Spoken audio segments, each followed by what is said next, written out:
My father's an odd guy, and he sat me down, and he said, "I think my mother told me you need to talk to him."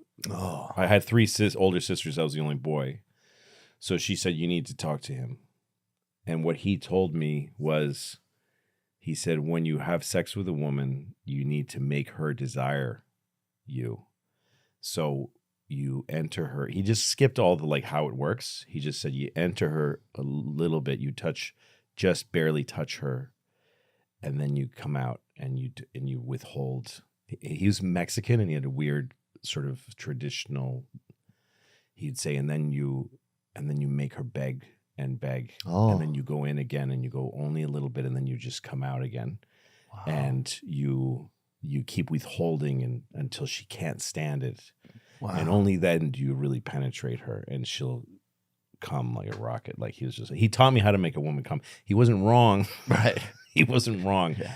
But I think you need to tell a little kid some other shit first before you get to how to make a middle-aged woman come. Yeah, that's you know crazy. What I mean? Yeah.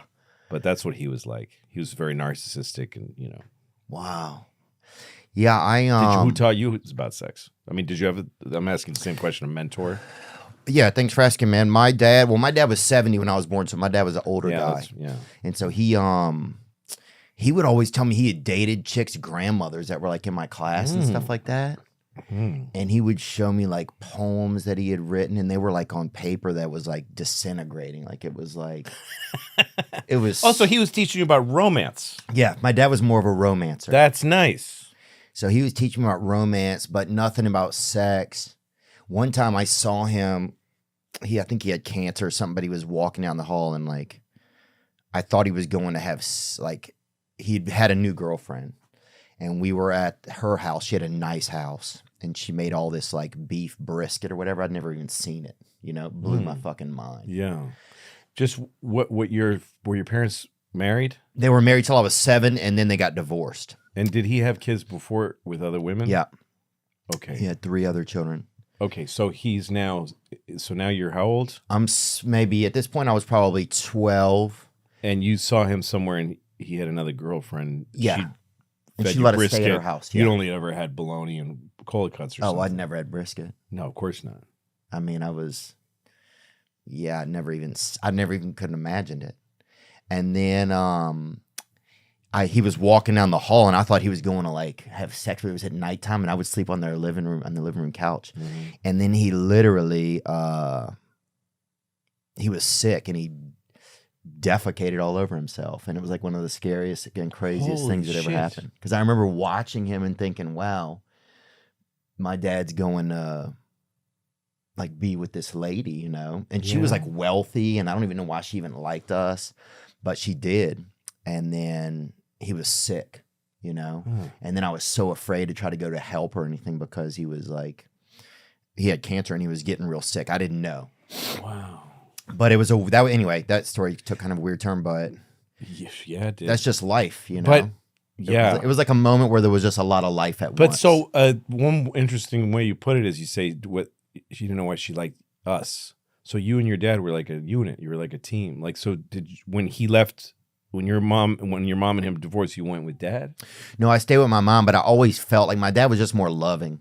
Yeah. My mom has kind of an emotional kind of autism. She can't show you affection kind of. That's hard, yeah. And there's a lot of parents like that. It's hard. Is there? Yeah. Yeah.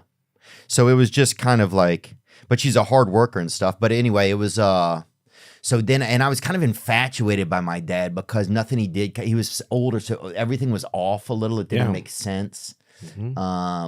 And it was kind of, I think it was more fascinating, being around him. Yeah, I felt that way about my dad a little bit because he wasn't like any of my friends' dads. He was a strange guy. He was a Mexican and did he very look serious Mexican? Dude. Yeah, a bit like a European Mexican. Yeah. There's a lot of different kinds of Mexicans.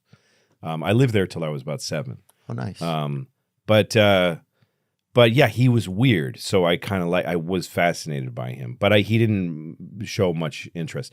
I just remember him always looking at his eye level. He didn't look down at me much. I just always looked up at his face and he was looking that way. Wow. What does that do to you? Well, it's hard, but I feel more bad for him because he was alone up there. I didn't think about that. I do now because he's, very, very old and in a chair like this, and he's alone.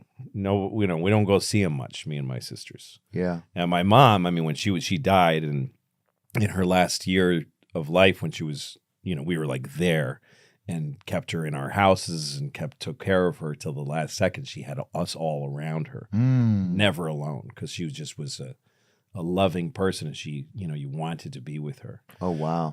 But my dad was all fucked up in his own head, and he was, I mean, narcissism is like it's a sickness. Yeah. And it's isolating, and it's very sad, I feel bad for him. Now I'm able to feel bad for him because he was, it was painful to be his kid, physically and mentally. So, but I'm past that.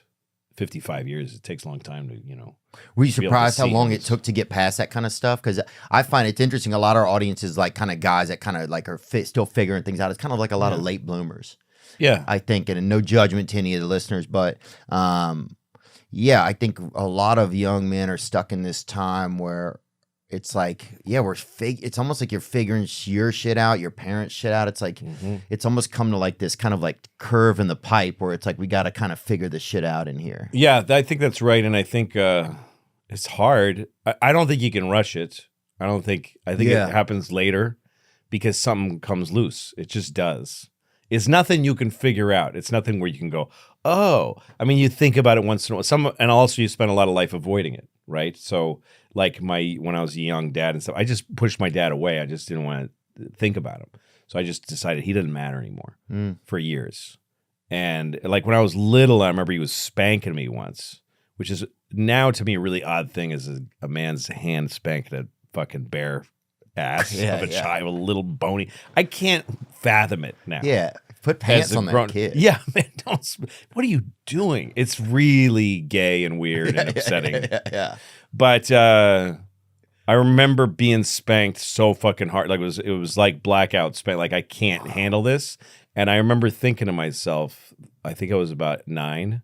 I thought the day I get a wallet, like that was the magical thing. The day I get a wallet with that money in it and cards and that set of keys, the second I have that, I ain't never gonna look at this person again in my life. I'm getting away from this guy as soon as I have those. That's all you need. So you had a lot. Yeah, I really didn't like being around him. And my mother divorced him when I was 10. So then I had a lot of years just with mom where he was around and he would ask for attention sometimes. And I wasn't afraid of him anymore, but he made me uncomfortable. I didn't like being around him. There's a lot of good things about my dad, and I owe him a lot. Yeah, totally. And he created you. He did, and he also devoted a lot of life to, he was Mexican, and our family in Mexico, they do okay, and they have some influence, and they have, he had a better life there, but he moved to America.